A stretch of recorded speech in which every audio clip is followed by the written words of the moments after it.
ইসলাম বিরোধী শক্তিকে আমি সহ্য করি না, আমি তাদের ছাড় দিই কিন্তু ছেড়ে দিই না।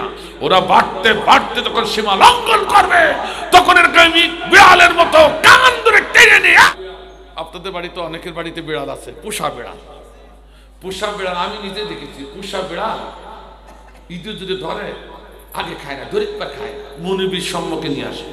মনিব চেয়ারে বসে আছে, পোষা বিড়াল এক ইঁদুর ধরিয়ে কান ধরে টানতে টানতে মনিবীর সামনে নিয়ে এসে মনিবীর সামনে যে আইনি যে ছাড়িয়ে দিয়েছে। তখন ইঁদুর এদিকে তাকাচ্ছে আর ওদিকে তাকাচ্ছে, দেখে বিড়াল এখানে, মনিব এখানে, মাঝখানে সুযোগ আছে। ইঁদুর বলছে মিসমিস করে হাসা, বলছে এই বিড়াল, এইবার তুই আমার কি করবি? এক লাফ করে চলে যাবো, তুই আমার কলাও সরতে পারবি না। আর বিড়ালে যে গপ পোষাচ্ছে বলছে আমি জানি ইঁদুর তুই কি বলছিস, তোরে আমি জিতাই জিতাই মারবো। আল্লাহ বল, ও মনে করছে এইবার আমি জিতে গেছি, এক লাভ করেছিলাম। সত্যি দেশে লাভ, এবার বিড়ালও দেশে লাভ। লাভ দিয়ে ওর কান ধরে আবার টানতে টানতে আবার বসাই। এইভাবে ধরে ছাড়ে, ধরে ছাড়ে, ধরে ছাড়ে, খেলা চলছেই, ঠিক না? খেলা চলছে, কথা কথা খেলা। এবার ধরে ছাড়ে করতে করতে এক সময় ইঁদুর ছাড়িয়ে দিল, ইঁদুর আর নড়ছে না, ইঁদুর আর নড়ে না, নিস্তেজ। তখন বিড়াল ডাইন হাতটা লম্বা করে ইঁদুরের লেজের টুকটা বসে আর একটু লাফা, আর একটু লাফা, খুব তো লাফালাফি করছে। এই কথা কর দেখে, বহুত লাফালাফি করছে। হ্যাঁ, তোর তো আমি জিতাই জিতাই পারবো, আর একটু লাফা। এইবার যে টক্ক দিচ্ছে সে একটু এনার্জি ফিরে পেয়েছে, শক্তি পেয়েছে। তখন বিড়াল ওই ইঁদুর এদিকে তাকাচ্ছে, ওদিকে তাকাচ্ছে, এদিকে তাকাচ্ছে, তাকাই দেখে ওই মাছার নিচে একটা গর্ত, ছোট্ট গর্ত, ইঁদুরের গর্ত। এইবার তো শুধু ওই গর্তের ভিতরে ঢুকে যাবো, এক লাফ বেরিয়ে, বিড়াল ঢুকতে পারবে না, আমি জিতে যাব, আমি জিতে যাব। বিড়াল গপ মুস্তাসা বলছে আমি বুঝতে পারছি কোন দিক তাকাচ্ছিস তুই, কথা কথা এই কথা বলে। এইবার জিতে শেষ, শেষ লাভ। এইবার আমি জিতে গেছি, আমার আর ধরার ক্ষমতা কারণ নাই। এমন জোরে এক লাফ দিয়েছে, গর্তের কাছাকাছি দুজই পড়েছে, বিড়ালও এক লাফে দিয়ে গর্তের কাছে বসে আছে। কোথায় যাচ্ছ? এবার কান ধরে টেনে নে, কাছাড় মেরে মনিবের সামনে চিবাই খেয়ে গেলে, কথা বলেন ঠিক না? আল্লাহ বলছে ভাই আমার,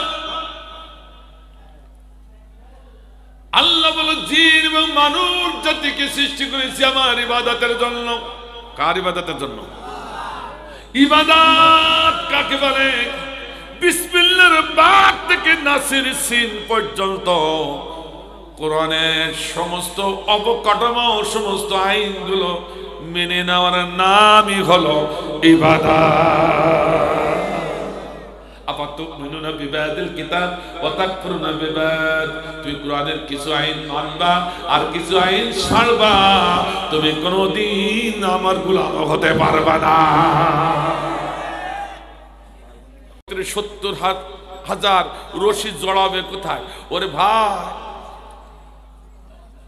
তখন 3.5 আর থাকবেন না বডি, এই বডি তখন মাথা আসমানে, পা জমিনে, এরকম বডি বানাইয়া টানতে টানতে হাসাইতে হাসাইতে জাহান্নামে থেকে নিয়ে যাবে। কারণ জাহান্নামী মানুষরা সেদিন ভয়াবহ আযাব দেখে যেতে চাইবে না, ছাগলের মতো খামতি আনবে।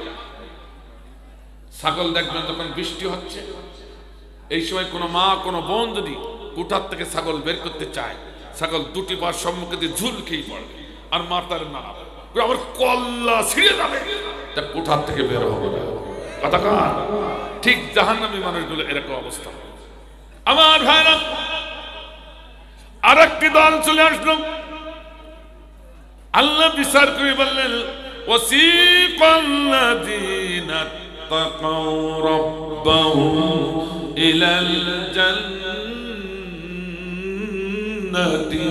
যুমারা। আল্লাহু আকবার। কোরআনের আয়াত শুনে যারা আল্লাহু আকবার বলে, সুবহানাল্লাহ বলে, তিনটি লাভ। কয়টা লাভ? কয়টা লাভ? হাদিস হলো তিনটি লাভ। প্রথম লাভ হচ্ছে সুবহানাল্লাহ বলার সঙ্গে সঙ্গে, আলহামদুলিল্লাহ বলার সঙ্গে সঙ্গে আল্লাহ ওই বান্দার পরে সন্তুষ্ট হয়ে যায়। 2 নম্বর লাভ, আল্লাহ রাব্বুল আলামিন ওই বান্দাকে জান্নাতের পথ দেখায়। আর 3 নম্বর লাভ, ওই বান্দাকে সবসময় যদি আল্লাহর গুণগান করে, ওই বান্দাকে শ্রেষ্ঠ জান্নাতটি আল্লাহ দান করে। আল্লাহু আকবার। তাহলে কেন আল্লাহু আকবার বলবেন না? ভাই আমার, আল্লাহ বলে যাও তোরা জান্নাতি। যেই না জান্নাতি বলেছেন, অমনি জান্নাতি ফেরেশতারা হাঁকাইতে হাঁকাইতে জান্নাতের দিকে নিয়ে যাচ্ছে। এখন প্রশ্ন হতে পারে, জাহান্নামীরা ভয়াবহ দোজখে যেতে চাইবে না, তাই তো তারা ছাগলের মতো খামটি আটে। কিন্তু জান্নাতি মানুষরা জান্নাতের অফুরন্ত নিয়ামত দেখে তারা তো জান্নাতের দিকে ছুটে যাবে। তাদের কেন টেনে ঘেঁষে নেওয়া হচ্ছে, এ কারণ পরে বলবো। তার আগে শুনুন, ইউখাদিউনাল্লাহ, ওই ষড়যন্ত্রকারীকে যে আল্লাহকে ধোঁকা দেয়, ঠিক কিনা? এইভাবে বিচার কার্য চলছে। বিচার কার্য যখন চলছে, একজন গোলাম ধম করে আল্লাহর সম্মুখে লাফ দিয়ে বসেছে। বসে বলছে, আল্লাহ গো, আমার জান্নাতটা কোন দিকে তুমি একটু দেখিয়ে দাও। কোনো প্রটোকল নাই, কারো কোনো অনুমতি নাই, লাফ মেরে ঝাঁপ দিয়ে বলছে, আল্লাহ আমার জান্নাতটা কোন দিকে একটু দেখিয়ে দাও। আচ্ছা, আল্লাহ কি অবুঝ নাকি? একটু জোরে কর না কেন? আজকে যদি প্রাইম মিনিস্টারের সাথে এই এলাকার কোন লোক দেখা করতে চায়, চাইলে কি দেখা করতে পারবে? অনেকগুলো প্রটোকল। এই সভাপতি, আওয়ামী লীগের সভাপতিকে আগে ধরতে হবে। সভাপতি সাহেব আমার প্রধান অতিথি, চেয়ারম্যান সাহেবকে ধরবে। চেয়ারম্যান সাহেব আবার উপজেলা চেয়ারম্যানকে ধরবে। উপজেলা চেয়ারম্যান আবার এমপি সাহেবকে ধরবে। এমপি সাহেব আবার মিনিস্টারকে ধরবে। মিনিস্টার আবার প্রাইম মিনিস্টারের একান্ত সচিবকে ধরবে। তারপর একান্ত সচিব প্রাইম মিনিস্টারের কাছে অ্যাপ্লাই করবে। অ্যাপ্লাই করার পর প্রাইম মিনিস্টার যদি অনুমতি দেয়, তাহলে জিকুর কাছার একজন মানুষ প্রাইম মিনিস্টারের সাথে দেখা করতে পারেন। তার আগে যদি কেউ জোরে ঢুকতে দেয়, ঘাড় ধাক্কা দিয়ে বের করে দিবে। ঠিক আছে? এটা হচ্ছে প্রটোকল। ঠিক আছে তো সভাপতি সাহেব? এবার আপনাদেরকে জানতে চাই, ভাই আমার আল্লাহর পাওয়ার বাংলাদেশের প্রাইম মিনিস্টার সেই একটু কম না বেশি? এটা তো জোরে বলা যাবে না। কত বেশি তার তুলনা করা। তাহলে সেই আল্লাহ সম্মুখে যে হাজির হচ্ছে, অথচ কারো কোনো প্রটোকল নেই, কিছু নেই, অনুমতি নেই, লাফ দিয়ে ঝাঁপ মেরে দিয়ে বলছে, আল্লাহ আমার জান্নাতটা কোন দিকে একটু দেখায় দাও। তখন আল্লাহ বুঝে ফেললো, এই সেই ব্যক্তি যে আমারে ধোঁকা দিয়ে বোকা বানাইয়া জান্নাত পেতে চায়। কথা কান না কে? আরো জোরে বলেন, ঠিক কিনা? আল্লাহ বলছে, বান্দা সত্য করে বল, তুই তো জান্নাতের আবেদন করলি, আসলে কি তুই পৃথিবীতে নামাজে ছিলি? আল্লাহ কও কি কও? আল্লাহ সারা জীবন নামাজ পড়েছি, তোমার দিনের জন্য আন্দোলন সংগ্রাম করেছি, কত মাইর খাইছি। কথা কম, তাই নাকি? আল্লাহ বলছে তাই না। আল্লাহ মনে মনে মিসমিস করে হাসে আর বলে, আমি বুঝে ফেলেছি। আল্লাযীনা হুম ইউরাউন, তুই হচ্ছে সেই ব্যক্তি, যে ব্যক্তি মসজিদে ঢুকেছিস, আমার গোলাম যারা তাদের ধোঁকা বানাইয়া বোকা বানাইয়া তাদের মূল্যবান রায়টা নিয়া তাদের পথভ্রষ্ট করেছিস, তাদেরকে জাহান্নামী করেছিস। এখন আমার ধোঁকা দেয়া বোকা বানাইয়া আমারও জাহান্নামী করতেছিস। ঠিক না? এই কথা বলে, আমারও ধোঁকা দিয়ে বোকা বানায় আমার জান্নাত পেতে চায়। অত তাড়াতাড়ি ছাড়বো না। ইন্নাহুম ইয়াকিদুনা কাইদাও ওয়া আকিদু কাইদা ফামাহিলিল কাফিরিনা আমহিলহুম রুয়াইদা। অকাশে আল্লাহ বলছে, অত তাড়াতাড়ি আমি তোরে ছাড়বো, আমি একটু খেলাই মারবো। সুবহানাল্লাহ। আচ্ছা, কথা কে বলেছে? একটু ভালো করে শোনো, আল্লাহ যে এত সাহিত্য, আল্লাহ সাহিত্যর ভাষার ভাব দেখলে অবাক হয়ে যায়। তাফসীরের ভিতরে দেখে খেলাই খেলাই মারা মানে এ কে কেবল কথা, আল্লাহ কে কয় কেন এটা শুনি নাকি বলবো নাকি? ইউরাউনের দুটো ব্যাখ্যা থাকে, খেলাই খেলাই মারা আর জিতাই জিতাই মারা। কি বললাম? খেলাই খেলাই মারা আর জিতাই জিতাই মারা। যারা আমি আল্লাহ আমার বিপক্ষে অবস্থান নিয়ে আমার বিরুদ্ধে, কোরআনের বিরুদ্ধে, আমার নবী রাসূলের বিরুদ্ধে, আমার মুমিনের বিরুদ্ধে যারা ষড়যন্ত্র করেছে ওদের আমি ছাড়বো না, ওদের খেলাই খেলাই জিতাই জিতাই মারবো। কি কথা বললাম? খেলাই মারা। দেখেন ওই যারা মাছ ধরেন ছিপ দিয়ে, ছিপ দিয়ে মাছ ধরেন, মাছ যেই টোকা দেয় বর্ষিতে ওই টান মেরে যেই মাছ বেঁধে যায়, ওর সর্বনা মাছের গর্জন কি! একবার ডাইনে, একবার বামে, একবার সামনে, একবার পিছনে, পানির নিচে এমন গাবড়ায় মনে হয় এক মন একটা মাছ। ঠিক কিনা? গাবড়ানে কায়দা। তখন ও বলে, এই মাছ বলে, এই বর্ষিয়ালা তোর বর্ষি খাবো, তোর ছিপ খাবো, তোর নিমর। বর্ষিয়ালা বলে, এই আমি অত পাগল না মাছ, আমি অত পাগল না, তুই যত লাফাস লাফাস, ও যত লাফায় তত সুতা ঢিল দেয়। কথা খেয়ে এই কথা বলে না কেন? বর্ষিয়ালা তখন বলে, তোরে আমি খেলাই খেলাই মারবো।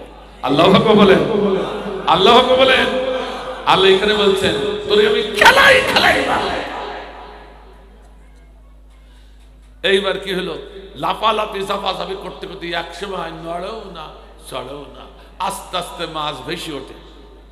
পানির পরে বেশি যখন ওঠে সবাই তাকায় দেখে এক চুনো পুঁটি। কথা কেন? পৃথিবীতে এরকম অনেক চুনো পুঁটি আছে, গাবড়াই বেড়াচ্ছে, ঠিক না? ও টিপির ভার সহ্য করে গাবড়াচ্ছে, কিন্তু একদিন দেখা যাবে গাবড়াতে গাবড়াতে যখন ভেসে একটা দেখে চুনো পুঁটি। এ কথা কন না কেন?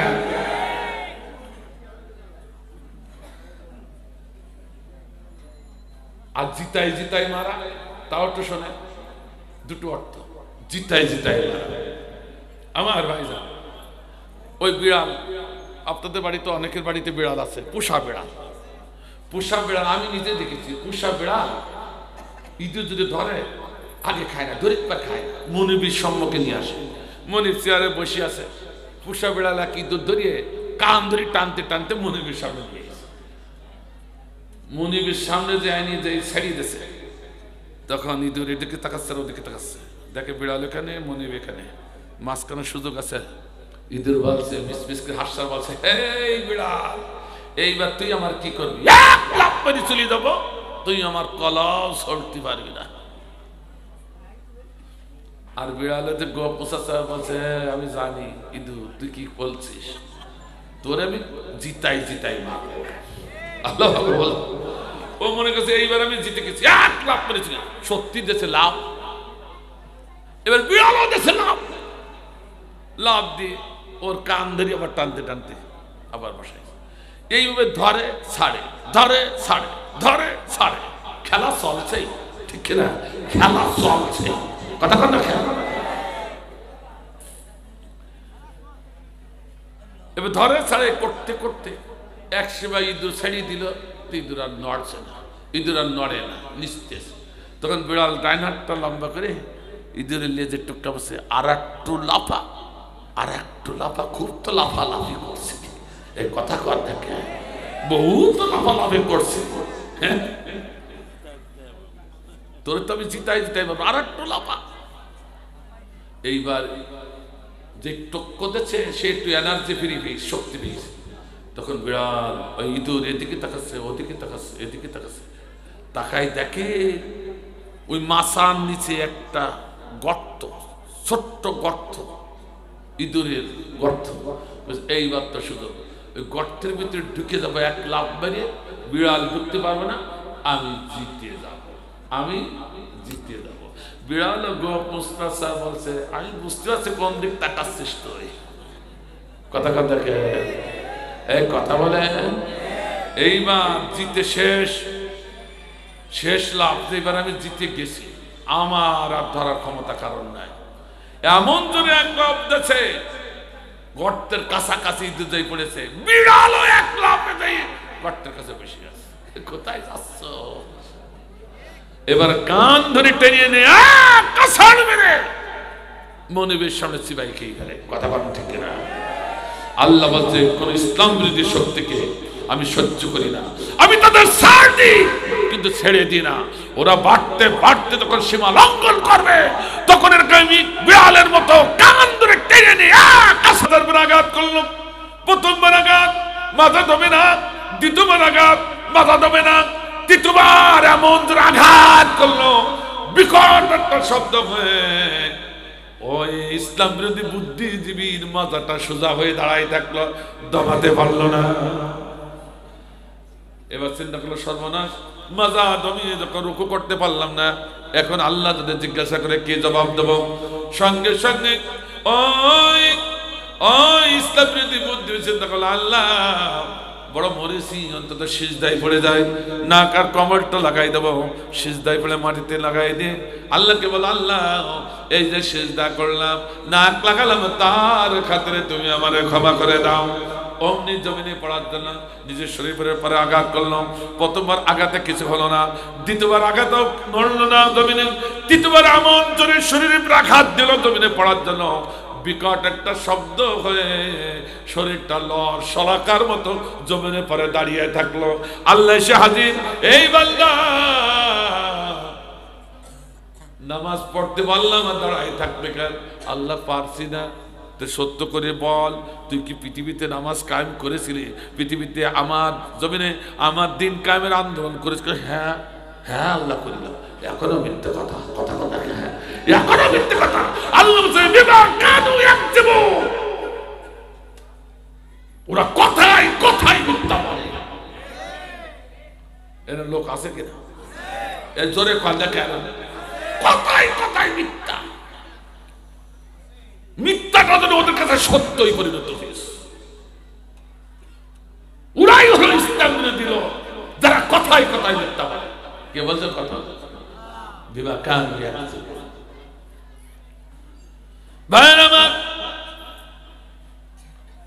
সূরাত ইয়াসিন এবার আল্লাহ তাআলা ওয়ানাকতুমু আলা আফওয়াহিহিম ইলা আখির আয়াত।